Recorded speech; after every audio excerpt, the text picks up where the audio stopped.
Today's lesson is on multiplying fractions. By the end of the lesson, you'll be able to multiply fractions.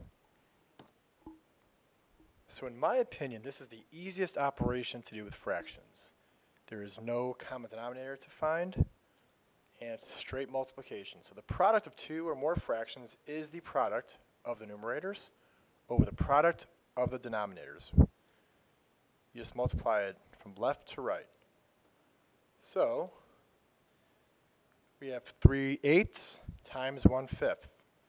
Well, 3 times 1 on top, 8 times 5 on the bottom, gives us 3/40. 3/40. So now you can go ahead and pause the video and try these problems on your own. I'm going to go right through and do these. So 1/3 times 5/6. Well, on top we have 1 times 5, which equals 5. 3 times 6 in the bottom equals 18. Then we have 5/7 times 2/3. So on top we have 5 times 2, gives us 10. On the bottom, 7 times 3 gives us 21. Easy, right? Now those problems worked out well because there was nothing to simplify. They were already in lowest terms. However, what if we have some bigger numbers and we want to simplify them before we multiply? That way our multiplication is with smaller numbers.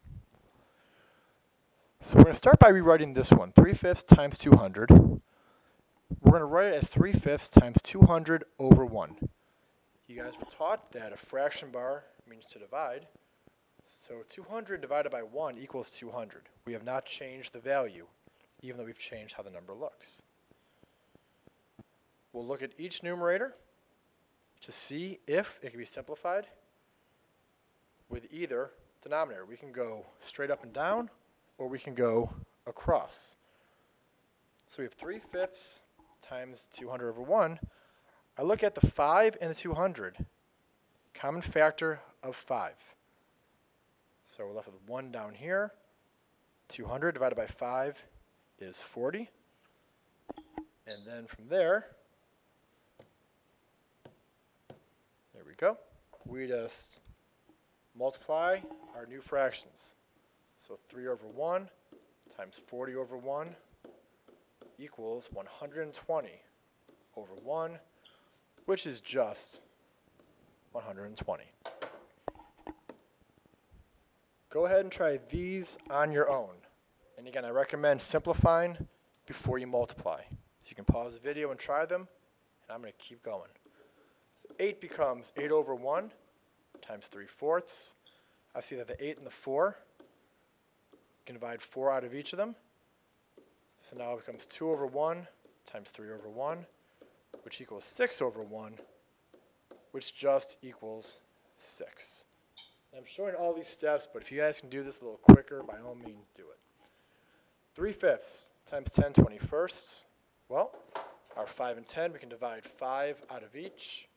3 and 21, we can divide 3 out of each. So we have 1 over 1. That just goes away. That's just 1. We're left with 2/7. And finally, we're going to multiply mixed numbers. So we have 5 and 1/4 times 4 and 2/3. And the process for these problems is such. Start by converting each mixed number to an improper fraction. This is a skill I expect you all to have at this point. 5 and 1/4 becomes 21 over 4. 5 times 4 becomes 20.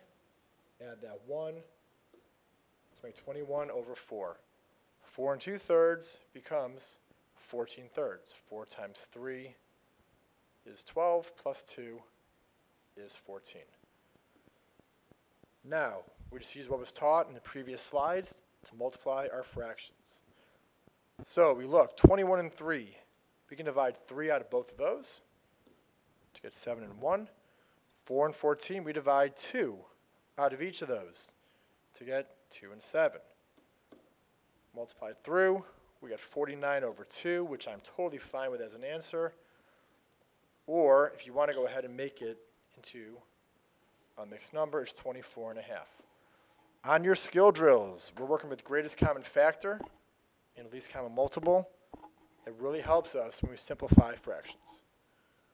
So go ahead and pause the video right now and see if you can work these two problems. I will go through and work them right now. I convert each of these into improper fractions. So we get 24 fifths over 10 ninths. Hopefully you all understand how I made that conversion. If not, please ask me the next day in class. Divide 5 out of each of these to get 1 and 2.